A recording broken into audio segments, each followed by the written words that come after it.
Welcome back to my channel. আশা করছি তোমরা সকলে খুব ভালো আছো আর সুস্থ আছো। আজকে আমি একটা নতুন ব্লগ নিয়ে চলে এসেছি, দারুণ ইন্টারেস্টিং ভিডিও। তো আমার সঙ্গে থাকো আর পুরো ভিডিওটা দেখতে থাকো। তো আমি আশা রাখবো যে তোমরা সকলে খুব ভালো আছো আর সুস্থ আছো। তো চলো আজকের ভিডিওটা শুরু করি। বাংলাতে একটা কথাই আছে, সঞ্চয় না করলে ভবিষ্যৎ অন্ধকার। মানে তোমাকে ভবিষ্যতের জন্য সঞ্চয় করে রাখতে হবে, এটা কিন্তু আমাদের সকলের বোঝার দরকার। সঞ্চয় আমরা করবই, এটা কিন্তু আমাদের একদম মনের ভেতর গেঁথে নিতে হবে। তো আমি যেভাবে আমি আমার সংসার খরচা থেকে সেভিংস করি, মানে সঞ্চয় করি, সেটাই আজকে তোমাদের সাথে শেয়ার করব কিভাবে করি। তো দেখো, আমি এটা মনে করছি 20,000 টাকা যদি তোমাদের সংসার খরচা হয়, তাহলে তোমরা কি করবে, সেটা হচ্ছে 15 দিন আর 15 দিনে ভাগ করে নেবে। মানে মাসের 15 দিনের জন্য 10,000 রাখবে আর মাসের শেষের দিকের জন্য 10,000 রাখবে। তো প্রথম দিকের যে 10,000 টাকা, তার মধ্যে ইলেকট্রিক বিল, সেট টপ বক্সের খরচা, তারপরে হচ্ছে তোমার ফ্ল্যাটে থাকলে তার ফ্ল্যাটের মেনটেনেন্স, এই সব খরচা তো লেগেই থাকে। তো মাসের প্রথমেই কিন্তু, আর তোমার বাড়িতে যদি কোনো কেউ কাজ করে, তো সেই কাজের জন্য যে টাকা, সেগুলো একদম এই প্রথম যে 10,000 টাকা তার থেকে তোমাকে সরিয়ে রাখতে হবে। এরপরে আসছি মাসকাবারির বাজারে। আমি যেটা করে থাকি, আমি কিন্তু 3-4 হাজার টাকা দিয়ে মাসকাবারির বাজার করি না। তো আমি যেটা করি সেটা হচ্ছে চাল আর ডাল আর তোমার তেল আর আটা, এগুলো কিন্তু কিনে রাখি। আর বাকি যে মশলাপাতি যেগুলো কমন আমরা ইউজ করি, যেমন হলুদ, জিরে গুঁড়ো, লঙ্কা গুঁড়ো, ধনে গুঁড়ো, সর্ষে, এই যে কমন যে মশলাগুলো, যেগুলো মাসে মোটামুটি মাস চালায় যারা, তাদের একটা আন্দাজ হয়ে যায় যে 2 প্যাকেট লাগবে না 1 প্যাকেট লাগবে। তো সেই অনুযায়ী তোমরা এটা কিনে রাখতে পারো। আর বাকি যা কিছু দরকার, যখন আমার প্রয়োজন হয় আমি তখন সেটা আনি। যেমন ধরো আজকে আমার ঘুগনি খেতে ইচ্ছে করছে, তাহলে আজকে, বা আমার কাবলি ছোলার ঘুগনি খেতে ইচ্ছে করছে, তো মটরের ঘুগনি খেতে ইচ্ছে করছে, বা তড়কা খেতে ইচ্ছে করছে, যেটা যখন দরকার সেটা আমি কিনে নিয়ে আসি। আমি কিন্তু এগুলোকে একসাথে মাসকাবারির বাজার হিসেবে নিয়ে আসি না। এই গেল। এতে কি হয়, জিনিসটা অপচয়ও হয় না, আর যেটা তোমার খেতে ইচ্ছে করে সেটা তুমি নিতে পারো। তা বলে কি বেশি খরচা হয়ে যাচ্ছে? আমার ক্ষেত্রে কিন্তু সেটা সাধারণত হয় না। তো তোমরা এই ট্রিকটা অ্যাপ্লাই করে দেখতে পারো। তো যাই খরচা হোক না কেন, প্রথম যে 15 দিন সেটা কিন্তু তোমাকে ওই 10,000-এর মধ্যেই গুছিয়ে করে ফেলতে হবে। আর একটা কথা বলবো, সেটা হচ্ছে এই যে আমরা ফল, শাকসবজি, তারপর তোমার মাছ, মাংস কিনি, তো এটাও আমি প্রতি সপ্তাহে একটা দিন করে কিনে রাখি। মাছের জন্য আমি মাছ আর মাংস মিলে 500 টাকার মধ্যেই খরচা করার চেষ্টা করি।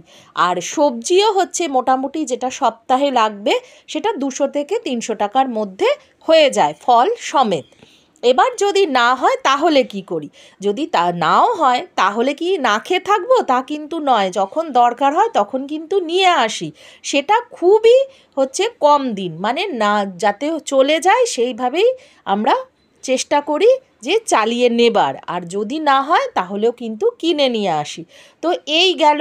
আর তুমি এর মধ্যে থেকেই এই যে আমি যে 15 দিনের 10,000 আর পেছন দিকের 10,000-এর কথা বললাম, 15 দিনে 10,000, প্রথম দিকটাতে দেখবে যা যা পড়াশুনোর ক্ষেত্রে বা কাজের কাজের ক্ষেত্রে, মানে কাজ করে যে দিদি বা মাসি যেই থাকুক না কেন, তাকে মাইনেপত্র, পড়াশুনোর খরচা সব মাইনেপত্র বাদ দিয়ে যা থাকবে সেটাকে তোমাকে এই 10-এর মধ্যেই চালিয়ে নিতে হবে।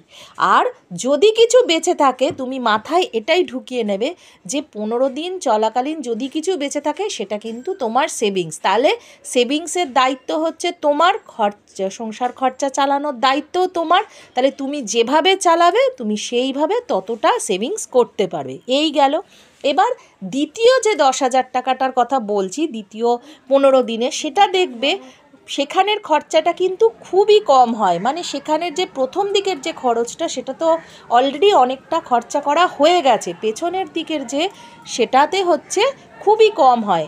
আর এটা হচ্ছে তুমি মাথায় রাখবে যে এই 10টা থেকেও আমি যত সংসার খরচা কম চালাবো তত বেশি সেভিংস করতে পারবো। এই টার্গেটটা যদি রাখো তাহলে কিন্তু অবশ্যই সেভিংস করতে পারবে, অন্তত পক্ষে 2000 টাকা সেভিংস করতে পারবে। আর যখনই বাজার যাবে তখনই যা খুচরো পয়সা যা হচ্ছে একটা লক্ষ্মী ভাণ্ডারের মতো ভাণ্ডার কিনে ফেলো মাটির, ব্যাস তার ভেতর খুচরো পয়সা টাকা যা থাকে সেগুলোকে সেভ করে রেখে দাও, দেখবে মাসের শেষে গিয়ে কিন্তু ওর থেকেও তুমি 200-300 টাকা সেভ করতে পারবে।